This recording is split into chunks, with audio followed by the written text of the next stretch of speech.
This is Me Before Mom, the podcast that helps moms stay connected to themselves while doing the most important job they'll ever have. And I'm your host, Bert Anderson.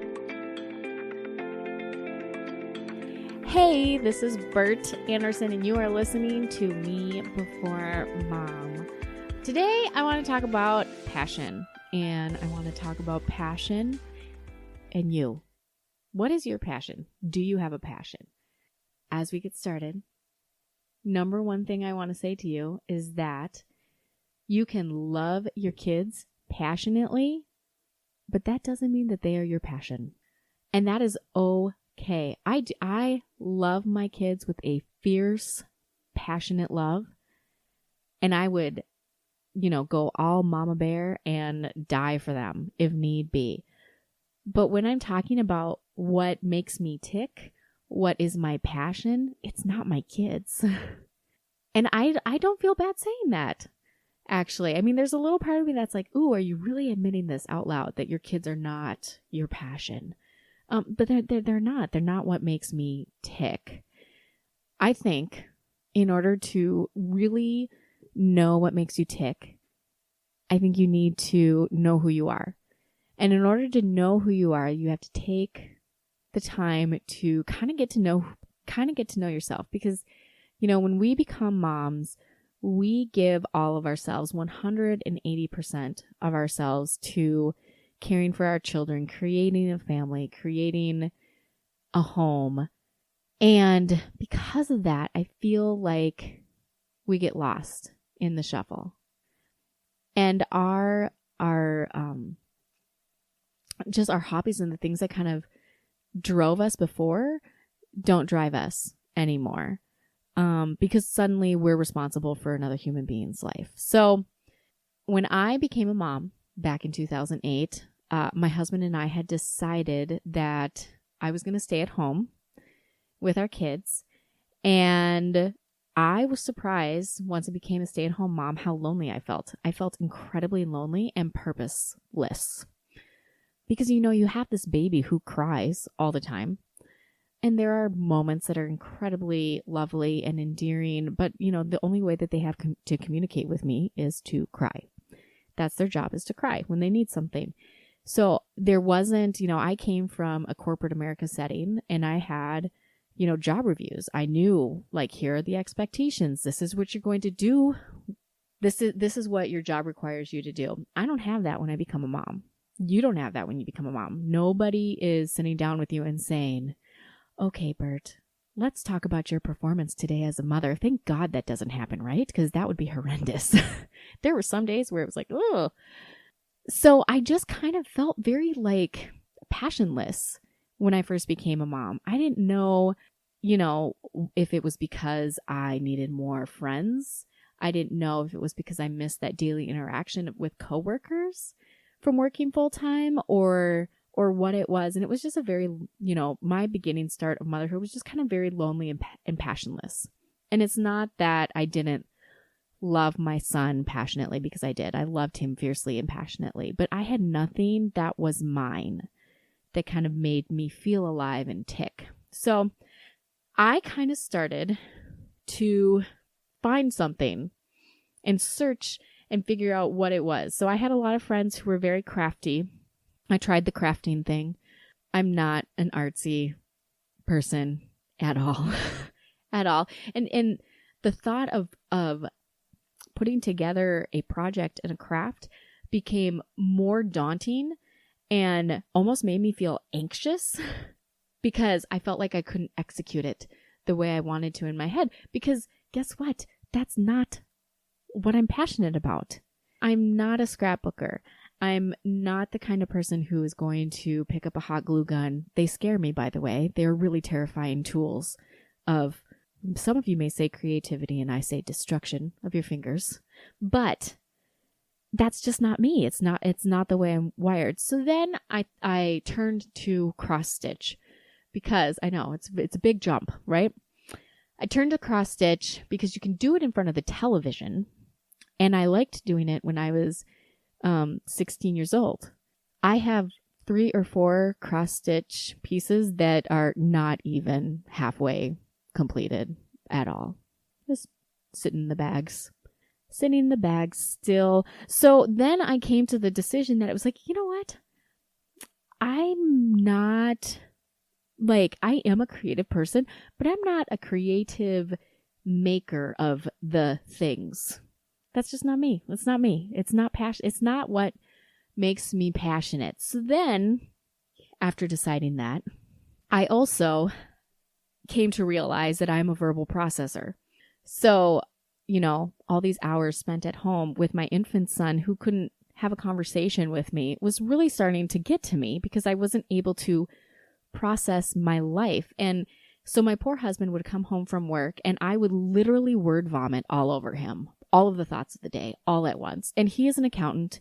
He is the complete opposite of me. I mean, we could not be any more diametrically opposed to each other. And so he would just kind of look at me with these like really big eyes and I would just be spewing like, and this is the thought that I had, and this is what's going on, and I don't think I can do this, but I think I can do that, and I don't know. And he's just like looking at me like, oh my gosh, I don't even have enough words in the day to have a conversation with you. So that knowledge of knowing that I needed to have somebody to verbally process meant that I had to look elsewhere. So for me, the internet was getting to be kind of a big deal at that point, Facebook. Blogs were starting to come into the forefront. And I have always enjoyed writing. I've always loved writing since I was 8 years old and could really figure out like that you can tell stories and you can write. So I started keeping track of my daily thoughts and adventures with my oldest son on a blog. And the reason why I did that was because I knew I was not going to be making a scrapbook of his life, because that's just not me, and I tried it. Any of my friends who are listening to this right now, who know me in real life, are totally nodding their heads, thinking, yeah, I have one friend in particular who, whenever we get together to do craft nights, I just go for the social aspect of it, to be honest, because my girlfriend, Rihanna, is always the one who does my craft for me. She just does it for me because I'm either not going to make it or she likes making it, and I'll just ask her now, can you make this for me, please? And she does it because she's good at it, because it's her passion. Making things, creating things that you can hold in your hand is her passion. But for me, what I figured out my passion was I like to encourage people through storytelling. I get a rush and it makes me feel alive when I am able to put my thoughts out on paper, which is the internet screen, and somebody is able to read something that I've written and it helps them figure out how they're feeling. Now, I'm not saying that your passion needs to have a dramatic influence on the life of another person, but it might. It might have a dramatic influence on somebody else. So let's think back. Like I said, I'm a verbal processor, so you're processing with me. So thinking back, when I started writing and keeping a blog of my thoughts, there's almost this rush that you get when you are fulfilling your passion and you're doing the thing that you're supposed to do. You feel like you have purpose. So, maybe for you, that might mean, I have some friends who get really into whole food living, so to speak, and they make bone broth and they make their own kombucha. And that is awesome. And you know what? That is what drives them. It makes them feel purposeful and full. And so I look at them, and before I had figured out that my passion was simply communicating with people and writing and telling stories, so I would look at them and I'd be like, oh, I should do that. That needs to be my passion because it's so good for my family. But you know what? It's not me.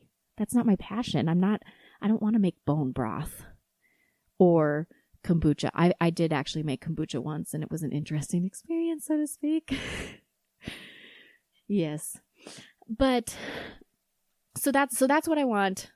So that's what you need to think about first. So, okay, if you are not driving right now, I want you to sit down with a piece of paper, maybe come back to this after you listen to it once, but I want you to sit down with a piece of paper and I want you to write down 3 different things. First thing I want you to answer is, when you look back on your life as a child, what is something that you did that you were really, really happy doing? So when I think about that, when I look at my life as a child, one of the major driving forces for me has always been talking with people, having a conversation, communicating with people. As long as I can remember, I have thoroughly enjoyed having friends and socializing. But even more than that, if I could have an impact on somebody and encourage them and make them feel better about themselves, that made me feel better. So I want you to think about something that you enjoyed doing and it has always kind of made you feel really happy since you were a child. Now, you don't have to go back as far as like 5. Nobody remembers what they're like at their 5. Actually, I do. I have a funny, okay. So I do remember the last time I ever peed my bed. I was 5 years old and I was having a dream that I was going to the bathroom, but I wasn't at the bathroom. I was in my bed. Anyways, so see? Verbal processing. So we're going to think about that. I want you to write down something that, and it doesn't have to be one thing. It can be many things. Okay. The next thing I want you to do is I want you to look at those things and I want you to find a common theme, because there is a common theme in everything that we do that kind of drives our passion. So maybe you were really involved in sports as a kid, and maybe you really enjoy the competitiveness of not comparing yourself to others, but striving to be better than others. So that theme would be not competition, but competition in a good way. It's not bad to be competitive. It really is not bad. I think the word itself has a really negative connotation, and it's not bad to be competitive. The key, let's say, you look back and your thing that you really enjoyed doing was the competitive nature of any activity that you were doing as a kid. And that was your theme. So now what I want you to think about, the third thing I want you to think about is I want you to think up activities that you can do in your life that is going to bring out that theme, if that makes sense. Maybe as an adult, maybe you go once a week to a restaurant and you do a trivia night with the team. And that is your competitive thing that you do. Or maybe you play on a softball league or a volleyball league or anything that you can do that's for yourself, that's going to make you feel full and feel alive. I mean, that's what passion is about. It makes you feel alive. It's not the mundane in and out daily routine of life. It makes you feel just alive and happy to be alive.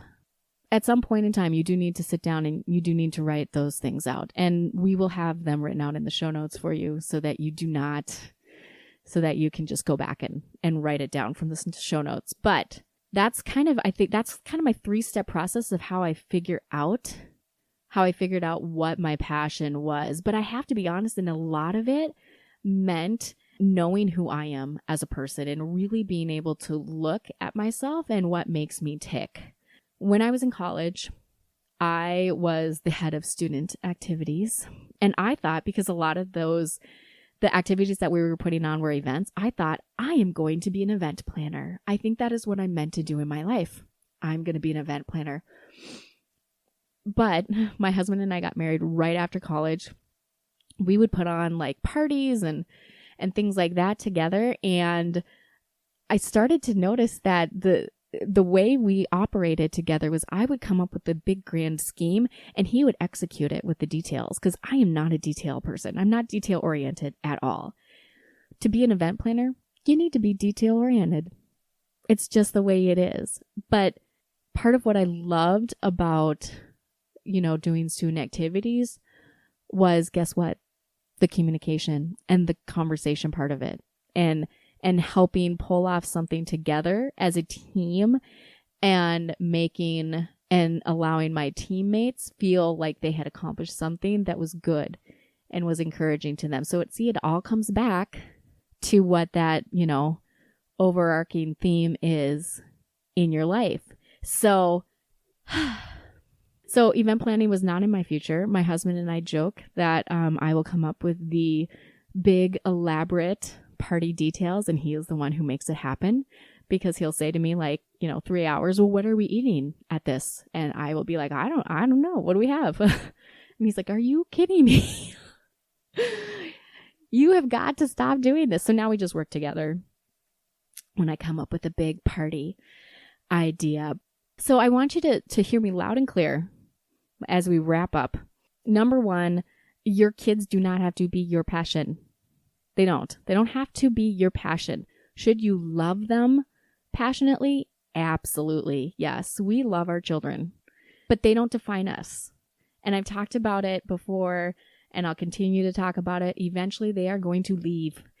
And then what are we going to do with our life? That is why it's so important for you to figure out what your passion is in life and make sure that it's yours and yours alone. I say that a lot. Find your passion, or find that one thing that you enjoy doing, and make sure that it is yours and yours alone and is not related to your kids, because your kids are going to leave the nest, and they're supposed to leave the nest. And then what are we left with? So that's number one.